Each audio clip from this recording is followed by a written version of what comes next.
ٹھیک 1 سال پہلے تحریک عدم اعتماد کے ذریعے عمران خان کو عہدے سے ہٹا دیا گیا تھا، مگر اس 1 سال کے دوران عمران خان اپنی حکومت گرانے والوں میں ہر مہینے ایک نئے نام اور ایک نئے کردار کا اضافہ کرتے چلے گئے، ایک نئی کہانی سامنے لے آتے ہیں، کل بھی لے آئے۔ پہلے یہ الزام لگایا کہ ہماری حکومت گرانے کے لیے امریکی صدر بائیڈن نے اسسٹنٹ سیکرٹری سطح کے افسر ڈونلڈ لو کو بتایا، پھر ڈونلڈ لو نے پاکستان کے سفیر اسد مجید کو بتایا، اور پھر اسد مجید نے عمران خان کی حکومت کو ہی سائفر کے ذریعے بتایا کہ عمران خان کی حکومت کو گرانا ہے۔ مگر پھر اس الزام میں جنرل باجوہ آ گئے اور الزام لگایا کہ امریکی صدر بائیڈن نے ڈونلڈ لو کو بتایا، ڈونلڈ لو نے پاکستان کے امریکہ میں سفیر اسد مجید کو بتایا، اسد مجید نے سائفر لکھ کر جنرل باجوہ کو بتایا، اور جنرل باجوہ نے یہاں پی ڈی ایم کو بتایا، اور پھر عمران خان کی حکومت پی ڈی ایم نے گرا دی۔ مگر پھر عمران خان نے موقف بدلا اور کہا کہ اس میں سازش امریکہ نے تو پاکستان ایکسپورٹ ہی نہیں کی تھی، بلکہ جنرل باجوہ نے پاکستان سے امریکہ کو ایکسپورٹ کی تھی، اور اس میں سابق سفیر حسین حقانی کا بہت بڑا کردار تھا، کیونکہ جنرل باجوہ نے حسین حقانی کے ذریعے امریکی حکومت کو بتایا کہ عمران خان امریکہ مخالف ہے،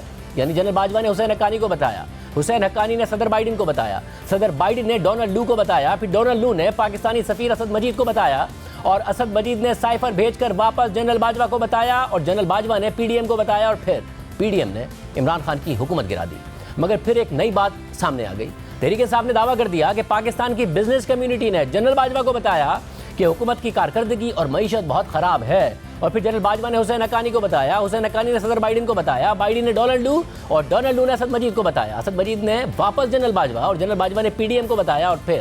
پی ڈی ایم نے عمران خان کی حکومت گرا دی۔ پھر اس کہانی میں ایک اور کردار کا نام اس وقت سامنے آیا جب پنجاب میں نگراں وزیر اعلیٰ کے لیے محسن نقوی کا نام لیا گیا، تو عمران خان نے انہیں سازش کا سب سے اہم کردار قرار دیا، اور کل انہوں نے سازش کا سارا ملبہ ایک بار پھر حسین حقانی پر گرا دیا ہے۔ میں الزامات نہیں لگا رہا، میرے پاس جو یہ خط ہے یہ ثبوت ہے۔ 8 مارچ کو یا اس سے پہلے 7 مارچ کو ہمیں ایک امریکہ نے ایک باہر سے ملک نے، میں نام مطلب میرا کہ کسی اور باہر سے ملک سے، آصف زرداری، شہباز شریف، فضل الرحمان،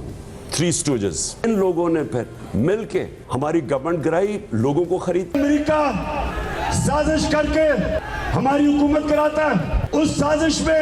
اس ملک کے میر اور میر جعفر اور میر صادق غداری کرتے ہیں۔ As far as I'm concerned, it's over. You know, it's behind me. US is not to be blamed in the sense US might have had a desire. They thought I was, I don't know what upset them. چلے مانتے ہوں کہ establishment نے کوئی اس کے اوپر سازش نہیں کی، لیکن روک تو سکتے تھی نا،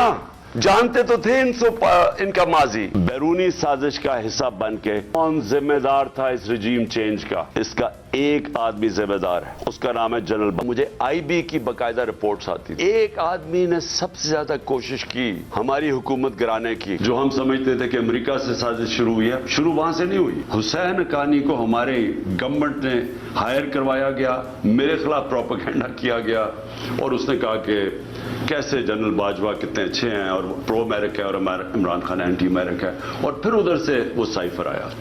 عمران خان حسین حقانی کو اپنی حکومت گرانے کا مرکزی کردار قرار دے رہے ہیں، ان پر امریکہ میں پی ٹی آئی کی حکومت کے خلاف اسٹیبلشمنٹ کے کہنے پر سازش کرنے کا الزام لگا رہے ہیں۔ تحریک انصاف اس الزام کے حق میں ایک معاہدے کا سہارا لے رہی ہے، اور وہ کیا باتیں ہیں اس کا جواب آج ہم پوچھیں گے حسین حقانی سے، کیونکہ جس معاہدے کی بات کر رہی ہے تحریک انصاف ان کے دور حکومت میں ایک امریکی لابنگ فرم سے کیا گیا تھا، اور اس کا مقصد پاکستان کے امریکہ سے بہتر تعلقات کے لیے کام کرنا تھا۔ اس معاہدے پر حکومت پاکستان کی طرف سے دستخط تو تحریک انصاف کے رہنما افتخار درانی نے کیے تھے، مگر تحریک انصاف اس معاہدے سے لا علمی کا اظہار کر رہی ہے، اور اس کے پیچھے جنرل باجوہ اور امریکہ میں پاکستان کے سابق سفیر حسین حقانی کو قرار دے رہی ہے، اور موقف اختیار کر رہی ہے کہ دراصل اس معاہدے کا مقصد پاکستان کے امریکہ سے بہتر تعلقات کے لیے کوشش کرنا نہیں تھا، بلکہ پی ٹی آئی کی حکومت گرانے کی سازش تیار کرنا تھا۔ حسین حقانی اسی مقصد کے لیے کام کر رہے تھے، اور اس کے بدلے تحریک انصافی کی حکومت سے پیسے لے رہے تھے۔ جس معاہدے کی بات ہو رہی ہے، یہ معاہدہ مئی 2021 میں یعنی پی ٹی آئی کی حکومت میں امریکی حکومت سے بہتر تعلقات کے لیے کیا گیا تھا، اور اس کا دورانیہ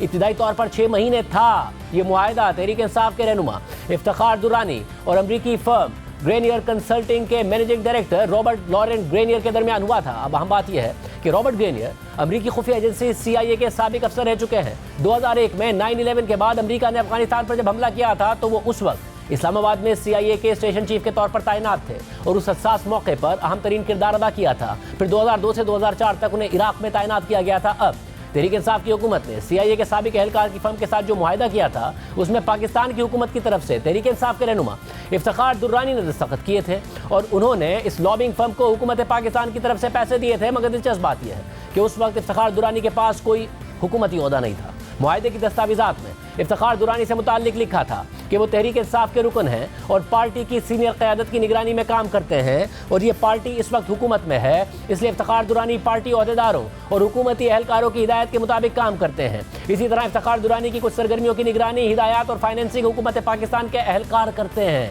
اس لیے وہ ان کے بھی کنٹرول میں ہیں۔ افتخار درانی حکومت پاکستان کی طرف سے فنڈز کی ادائیگیاں کریں گے۔ دستاویزات کے مطابق امریکی فرم امریکہ اور پاکستان میں پبلک اور پرائیویٹ سیکٹر کے افراد کو انگیج کرے گی، ان سے مشاورت کرے گی تاکہ یہ تعین کیا جا سکے کہ کیسے پاکستان اور امریکہ کے درمیان تعمیری تعلقات کو بڑھایا جا سکتا ہے، اور اس کی تکمیل کے حوالے سے کلائنٹ اور اس کے ایسوسیٹس کو مشورے دیے جا سکیں۔ 1 مئی 2021 کے معاہدے کے مطابق امریکی فرم اپنی بھرپور کوششوں سے پاک امریکہ تعلقات سے متعلق فارن پالیسی کنسلٹنگ اور ایڈوائزری سروسز مہیا کرے گی۔ اس عمل کے دوران امریکی فرم پاک امریکہ تعلقات سے متعلق consultation, political advisory, public information اور ایڈوکیسی فراہم کرے گی۔ ساتھ ہی ساتھ پاکستان میں ادارہ جاتی ترقی اور کیپیسٹی بلڈنگ کے حوالے سے مشورے بھی دیے جائیں گے۔ بدلے میں کلائنٹ امریکی فرم کو $25,000 ماہانہ ایڈوانس میں ادا کریں گے۔ مزید یہ کہ معاہدہ ختم ہونے کے بعد فرم افتخار درانی کو تمام ریکارڈ، نوٹس، دستاویزات اور دیگر چیزیں واپس کر دے گی جو معاہدے کے دوران استعمال کیے گئے یا کنٹرول کیے گئے تھے۔ معاہدے کے آخری صفحے پر رابرٹ گرینیئر اور تحریک انصاف کے رہنما افتخار درانی کے دستخط موجود تھے،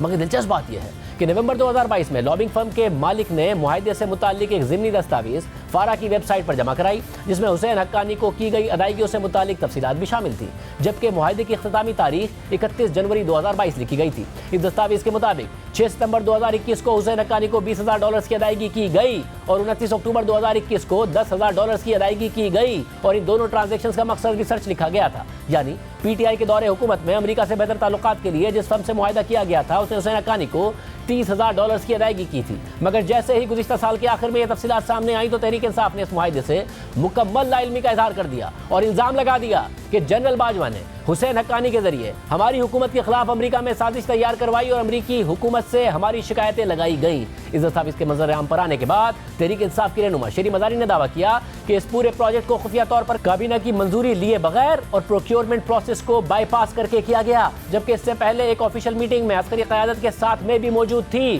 جنرل باجوہ نے شکایت کی کہ ہم بیرون ملک پاکستانی اکیڈمکس کو پاکستان کے لیے حمایت حاصل کرنے کے لیے استعمال نہیں کر رہے ہیں، تو ان سے پوچھا گیا کہ وہ کون ہو سکتا ہے تو انہوں نے فوراً حسین حقانی کا نام تجویز کر دیا۔ یہ حیران کن تھا اور کوئی بھی اس آئیڈیا پر رضامند نہیں ہوا۔ مجھے شک ہے کہ یہی وہ وقت تھا کہ جب جنرل باجوہ خفیہ طور پر آگے بڑھے ہوں گے اور سویلین حکومت مکمل طور پر لوپ سے باہر تھی۔ یہ کہانی پبلک ہونے کے بعد ہمیں پتہ چلا کہ افتخار درانی کو ان کے ایک پرانے بیچ میٹ کے ذریعے اس میں شامل کیا گیا تھا۔ شیری مزاری نے مزید لکھا کہ صاف ظاہر ہے کہ حسین حقانی کو PTI کی حکومت کو کمزور کرنے کے لیے ہائر کیا گیا تھا۔ اس حوالے سے ایک نشانی یہ تھی کہ جب اسلام آباد سیکورٹی ڈائیلاگ میں حسین حقانی نے عمران خان حکومت کی خارجہ پالیسی کے خلاف جنرل باجوہ کے بیان کی تائید کی تھی۔ دلچسپ بات یہ بھی ہے کہ ڈونلڈ لو کے حسین حقانی سے قریبی تعلقات ہیں۔ اس کے علاوہ یہ دعویٰ بھی کیا گیا کہ تحریک انصاف کی حکومت گرنے سے کئی ماہ پہلے حسین حقانی کی پاکستانی حکام سے دبئی میں ملاقات ہوئی تھی۔ دوسری جانب معاہدے پر دستخط کرنے والے تحریک انصاف کے رہنما افتخار درانی کا کہنا ہے کہ حکومت پاکستان کے قابل اعتماد آفیشلز نے مجھ سے دستخط کرنے کا کہا تھا۔ میرا خیال تھا کہ یہ پروسیس میں جائے گا،